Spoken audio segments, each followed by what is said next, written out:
सरकार इस मुद्दे पर बहुत कंसर्न्ड है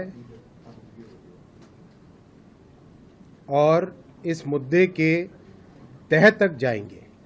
इस देश में कुछ हमारे कंपल्सिव क्रिटिक्स हैं जिनको आदत लग गई है, कोई भी मुद्दा हो जब नींद खुले तब उठ के क्रिटिसाइज करो।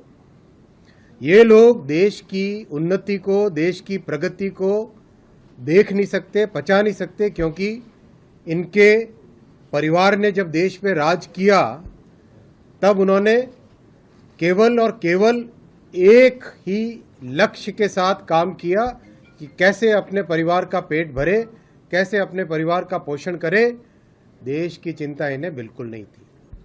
ये ऐसे लोग हैं जो आज एप्पल ने एडवाइजरी जारी की है, 150 देशों में इन्होंने एडवाइजरी जारी की है।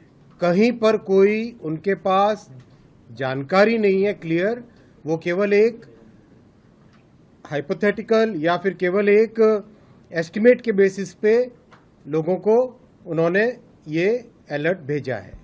আদানিকে বাঁচাতে বিরোধীদের ফোন হ্যাক করার চেষ্টা করা হচ্ছে। অ্যাপলের তরফ থেকে যে সতর্ক বার্তা তাকে সামনে এনে সাংবাদিকদের মুখোমুখি হয়ে গুরুতর এই অভিযোগ করেছেন Rahul Gandhi.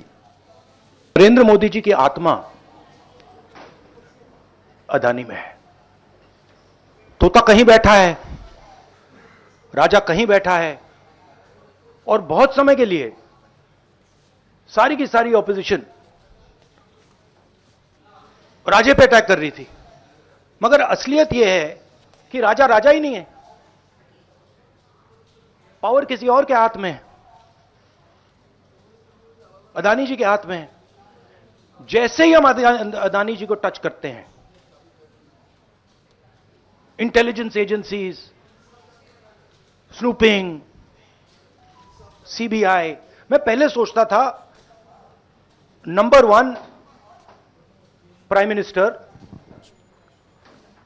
Number 2 Adani, number 3 Amit Shah. Actually ये गलत है। Number 1 Adani, number 2 prime minister, number 3 Amit Shah. अभी हिंदुस्तान की पॉलिटिक्स हमें समझ आ गई है, और अदानी जी बच के नहीं निकल सकते, क्योंकि अदानी जी को हमने ऐसे घेरा है, तोते को हमने ऐसा पकड़ा है कि वो बच के नहीं निकल सकता है। গুরুতর অভিযোগ, সরকার উদ্বিগ্ন, তদন্ত হবে, এর শেষ দেখে ছাড়বো।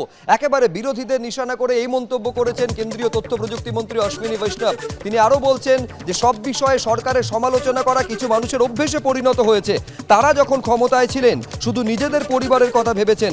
অ্যাপল 150টি দেশে সতর্কবার্তা জারি করেছে, নির্দিষ্ট কারোর বিরুদ্ধে অ্যাপল সতর্কবার্তা পাঠায়নি। হ্যাকিংয়ের আশঙ্কা প্রকাশ করে বিবৃতি জারি করা হয়েছে। মন্তব্য কেন্দ্রীয় তথ্য প্রযুক্তি মন্ত্রী অশ্বিনী বৈষ্ণবের। सरकार इस मुद्दे पर बहुत कंसर्न्ड है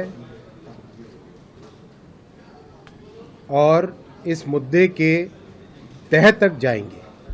इस देश में कुछ हमारे कंपल्सिव क्रिटिक्स हैं जिनको आदत लग गई है, कोई भी मुद्दा हो जब नींद खुले तब उठ के क्रिटिसाइज करो। ये लोग देश की उन्नति को, देश की प्रगति को देख नहीं सकते, पचा नहीं सकते, क्योंकि इनके परिवार ने जब देश पे राज किया तब उन्होंने केवल और केवल एक ही लक्ष्य के साथ काम किया कि कैसे अपने परिवार का पेट भरे, कैसे अपने परिवार का पोषण करे। देश की चिंता इन्हें बिल्कुल नहीं थी। ये ऐसे लोग हैं जो आज एप्पल ने एडवाइजरी जारी की है, 150 देशों में इन्होंने एडवाइजरी जारी की है। कहीं पर कोई उनके पास जानकारी नहीं है क्लियर, वो केवल एक हाइपोथेटिकल या फिर केवल एक एस्टिमेट के बेसिस पे लोगों को उन्होंने ये अलर्ट भेजा है। এরকম একটা গুরুতর অভিযোগ সামনে আসার পর অ্যাপলের তরফেও বিবৃতি সামনে এসেছে, যেখানে বলা হচ্ছে যে রাষ্ট্রীয় মদতে নির্দিষ্ট কোনো হানাদারের কথা অ্যাপলের তরফ থেকে বলা হয়নি। অনেক সময় সতর্কবার্তা ভুলও হতে পারে, এরকম বিবৃতি অ্যাপলের তরফ থেকে এসেছে। কী কারণে সতর্কবার্তা দিতে হয়েছে তার কারণ জানানো সম্ভব নয়, কারণ তাতে ভবিষ্যতে হানাদাররা আরও সহজে পরিচয় লুকিয়ে হামলা চালাতে পারে।